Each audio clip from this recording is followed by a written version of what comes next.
Hi everyone, my name is Ayana and I served as the Student Organization Finance Committee Chair during the 2023-2024 school year. Today, I will be taking you through SOFC's finance training. In order to qualify for funding, every authorized spender must watch this module in full and complete the short quiz afterwards. Let's begin. In this module, we will be going over important definitions, the difference between SOFC and SOP finance, the guidelines and procedures, the difference between programming and operational and capital fund, how to apply for funding, the hearing timeline, and more. The acronym SOFC stands for the Student Organization Finance Committee. We are an independent branch of Duke Student Government in charge of allocating nearly $1 million to undergraduate student organizations. We are a committee comprised of 4 different subcommittees, including analytics, auditing, management and communications, and policy and outreach. Our budget is allocated from the student activities fee, which is included in every student's tuition. SOFC is a committee of real students handling real money, so we take this job very seriously. The acronym OCF stands for the Operational and Capital Fund, which is a remodeled funding pool that is dedicated to assisting student organizations with any basic operating or upfront expenses that are critical to the viability of their group.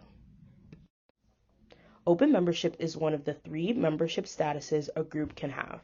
If your group has open membership, that means it cannot charge dues and cannot be selective in membership. Open membership groups can apply for both the programming as well as the operational and capital fund. Selective membership groups may charge dues and may be selective in membership. They can only apply to the programming fund. Competition groups may be selective in membership. They can apply for both the programming fund and operational and capital fund. You can check your group's membership status on Duke Groups. Next, we will go over the important differences between SOFC and SOP Finance. SOFC is an available funding source open to undergraduate student organizations. Student Organization and Programming Finance, also known as SOP Finance, processes payments for student affairs managed RSOs. They also handle all checks and contracts. SOP Finance cannot approve your group for SOFC funding. It is important to remember the differences between SOFC and SOP Finance, as it will make the funding process smoother and easier for your group. It is important to plan in advance and secure funding before submitting a payment request form. We as SOFC will be your first step.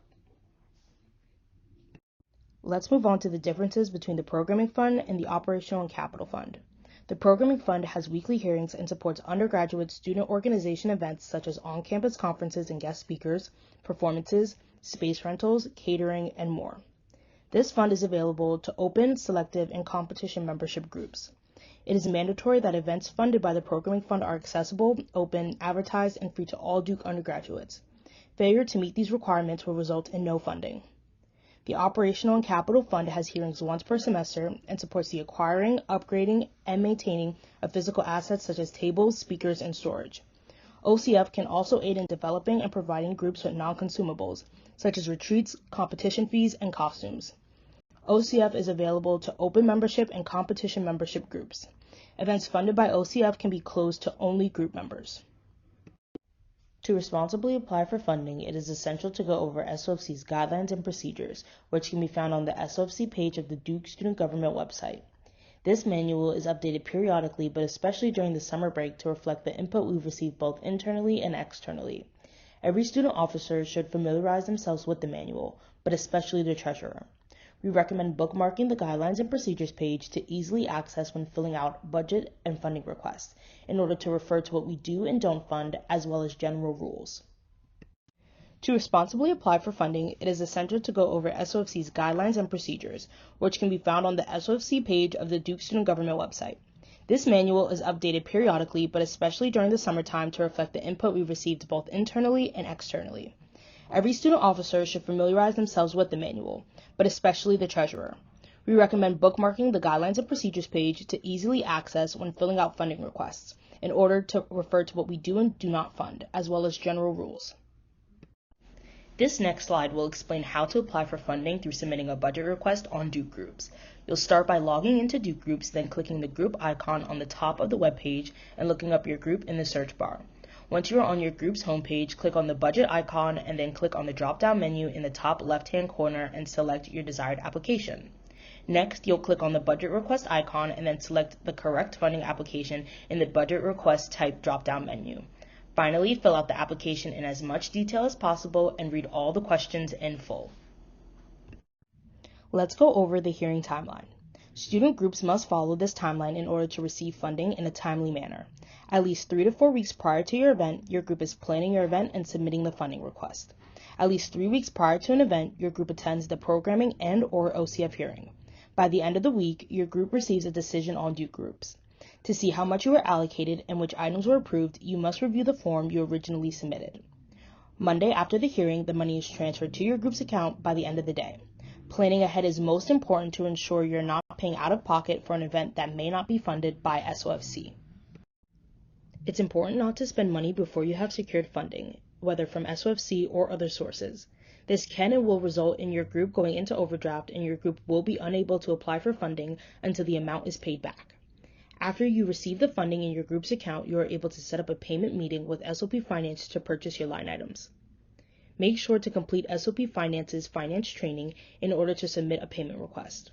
Our main goal is to help groups make events possible. There may be times where we are unable to fund events in full. We have maximum allocations, but that is not a guarantee that you will be funded at the max amount.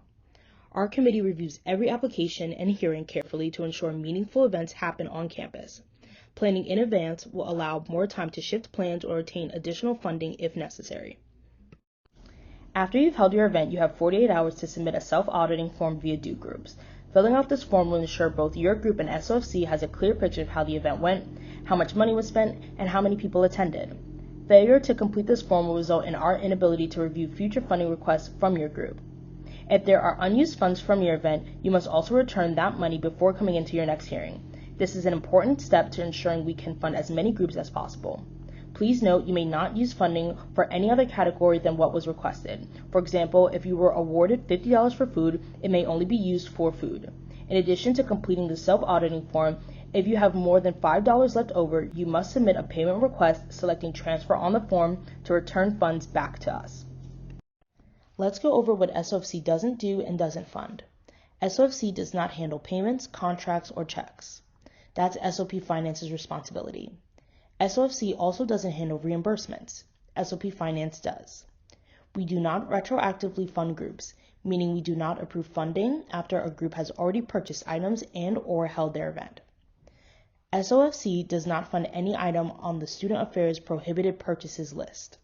We do not cover marketing costs such as Facebook and Instagram ads, event-specific decor, giveaways, or merchandise. Finally, let's go over campus partner policies. SOFC works with multiple offices to ensure the student organization funding process is efficient. Although we have our own policies, we work in partnership with student involvement and leadership, meaning we function in accordance to their policies as well. Becoming familiar with their group re-registration process, Next Level Leadership Summit, and other policies ensures you are being a diligent student organization leader who wants to make the most of the funding opportunities afforded to them.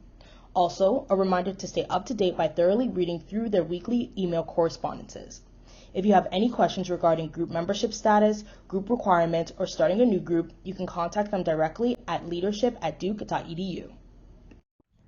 Thank you for listening, and please continue to the next page for the short post-finance training quiz.